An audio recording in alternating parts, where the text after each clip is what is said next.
நண்பர்கள் அனைவருக்கும் நல்வணக்கம்ங்க.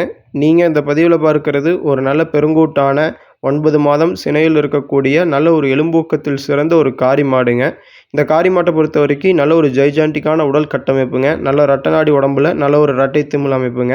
அதாவது சில மாடுகளை பொறுத்த வரைக்கும் மாடு வந்து பார்த்திங்கன்னா நல்ல ஒரு வெயிட்டாக இருக்குங்க. பட் ஹைட்டில் வந்து பார்த்திங்கன்னா கொஞ்சம் அமுந்தாப்புல தெரியும். மற்ற மாடுகள்லாம் வந்து பார்த்திங்கன்னா நல்ல ஒரு ஹைட்டில் இருக்கும். ஆனால் மாடு வந்து பார்த்திங்கன்னா கொஞ்சம் ஒரு வெயிட்டு கனம் இல்லாமல் தெரியுங்க. பட் ஆனால் இந்த மாட்டை பொறுத்த வரைக்கும் நீங்கள் நல்ல நெட்டுப்போக்கான மாடுங்க. வெயிட்லும் சரி ஹைட்லும் சரி நல்ல ஒரு நெட்டுப்போக்கான மாடு. நல்ல ஒரு பெருங்கூட்டு தோற்றம்ங்க. இதனுடைய கறவைத்திறனும் வந்து பார்த்தீங்கன்னா கன்றுக்கு போக நேரம் 2.5லேருந்து ஒரு 3 லிட்டர் பால் கறந்துக்கலாமுங்க.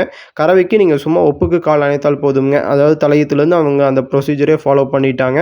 மாடு இருந்த இடத்துல வந்து பார்த்தீங்கன்னா நல்லா தெளிவாக வளர்ந்த மாடுங்க.